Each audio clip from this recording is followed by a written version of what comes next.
মামলায় এবার জামিন পেলেন মানিক ভট্টাচার্য। শিক্ষা নিয়োগ দুর্নীতি মামলায় এবার মানিক ভট্টাচার্যের জামিনের আবেদন মঞ্জুর হলো কলকাতা হাইকোর্টে।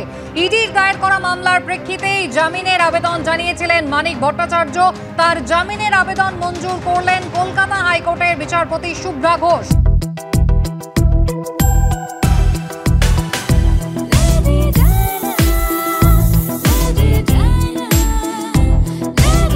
From Lady to Lady Diana. Monet Lady Diana Deals. কথা বলবো আমাদের প্রতিনিধি সৌভিক মজুমদার রয়েছেন টেলিফোন লাইনে।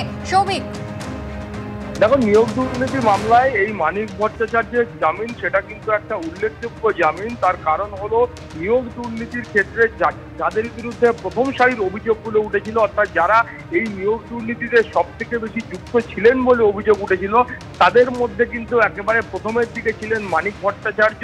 সেই মানিক ভট্টাচার্যের জামিনের আবেদন আজকে কলকাতা হাইকোর্ট থেকে মঞ্জুর করা হয়েছে। এর ফলে মানিক ভট্টাচার্য তিনি 2022 সালের অক্টোবর মাস থেকে জেলবন্দি ছিলেন, তিনি কিন্তু জেল থেকে বেরোতে পারবেন। কলকাতা হাইকোর্টের মাননীয় বিচারপতি শুভ্রা ঘোষ তার এই আবেদন মঞ্জুর করেছেন এবং কলকাতা হাইকোর্টের সামনে যা যা তথ্য প্রমাণ পেশ করা হয়েছে, যা যা সওয়াল জবাব হয়েছে, সেই সমস্তটা দেখে বিবেচনা করে কলকাতা হাইকোর্টের মনে হয়েছে যে এই মুহূর্তে আবেদন মঞ্জুর করতে কোনো সমস্যা নেই। সেই কারণেই তার জামিনের আবেদন মঞ্জুর করা হয়েছে। কিন্তু শর্ত দেওয়া হয়েছে, প্রথমত বলা হয়েছে তাকে পাসপোর্ট জমা রাখতে হবে। দ্বিতীয়ত বলা হয়েছে তিনি যে আদালত অর্থাৎ নিম্ন আদালত বা ট্রায়াল কোর্টের এলাকায় থাকেন সেই এলাকা তিনি ছাড়তে পারবেন না এবং তদন্তকারী আধিকারিকদের সঙ্গে সাহায্য করতে হবে এবং যখন নিম্ন আদালতগুলিতে শুনানির দিন থাকবে সেই সময় তাকে হাজিরা দিতে হবে এবং কোনো সাক্ষীদের সঙ্গে অর্থাৎ এই মামলার সঙ্গে যারা সাক্ষী রয়েছেন সাক্ষীদের সঙ্গে তিনি কোনো রকমভাবে যোগাযোগ করতে পারবেন না, তাদেরকে ভয় দেখাতে পারবেন না, তাদেরকে হুমকি দিতে পারবেন না। এর পাশাপাশি তিনি কোনো রকমভাবে তথ্য প্রমাণ বিকৃত করার চেষ্টা করবেন না, এই মর্মে কলকাতা হাইকোর্ট নির্দেশ দিয়েছে। কিন্তু তার পাশাপাশি বলেছে যে শর্তগুলো আজকে কলকাতা হাইকোর্টের তরফ থেকে দেওয়া হয়েছে সেই শর্তগুলো কোনোটা যদি অমান্য করেন সেক্ষেত্রে কিন্তু যা উপযুক্ত পদক্ষেপ সেই পদক্ষেপ নেওয়া হবে, এমনটাও কিন্তু কলকাতা হাইকোর্টের তরফে জানানো হয়েছে। কিন্তু সব থেকে বড় বিষয় হলো যে নিয়োগ দুর্নীতি মামলায় একেবারে প্রথম দিকে নাম ছিল মানিক ভট্টাচার্যের, তার জামিনের আবেদন আজকে মঞ্জুর করা হয়েছে।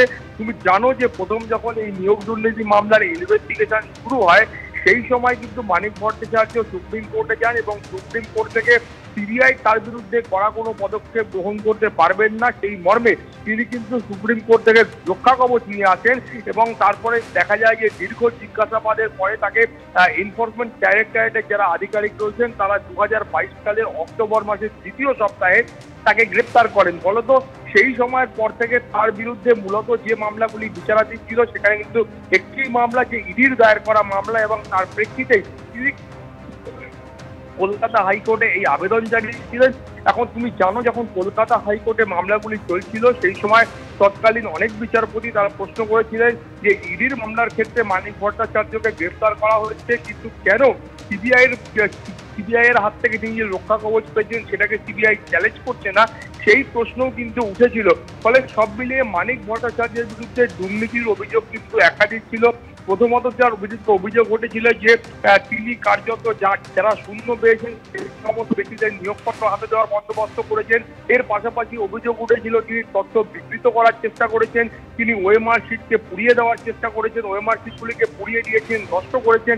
এই ধরনের নিয়োগ দুর্নীতি মামলার ক্ষেত্রে যা যা গুরুত্বপূর্ণ অভিযোগগুলো এবং মূল অভিযোগগুলো উঠেছিল সেই সমস্ত অভিযোগের সঙ্গে মানিক ভট্টাচার্য যুক্ত রয়েছেন। এই মর্মেই কিন্তু ইডির তরফ থেকে বা সিবিআই এর তরফ থেকে বারবার কলকাতা হাইকোর্ট বা অন্যান্য আদালতে অভিযোগ করা হয়েছিল এবং সেই অভিযোগের প্রেক্ষিতেই মানিক ভট্টাচার্যকে কিন্তু গ্রেপ্তার করা হয়েছিল। তাকে দীর্ঘদিন জেলবন্দি থাকতে হয়েছে, ইডির হেফাজতে থাকতে হয়েছে এবং জিজ্ঞাসাবাদের সম্মুখীন হতে হয়েছে।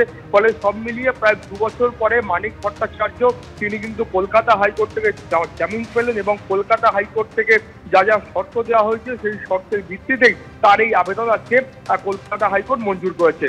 কুসুমিতা। একেবারে সৌভিক, তুমি আমাদের সঙ্গে থাকো। প্রাথমিক শিক্ষা পর্ষদের প্রাক্তন সভাপতি তথা পলাশীপাড়ার তৃণমূল বিধায়ক এই মানিক ভট্টাচার্য, যার বিরুদ্ধে শিক্ষা নিয়োগ দুর্নীতির অভিযোগ ওঠে, 2022 সালের অক্টোবর মাসের দ্বিতীয় সপ্তাহে তাকে গ্রেফতার করে ইডি।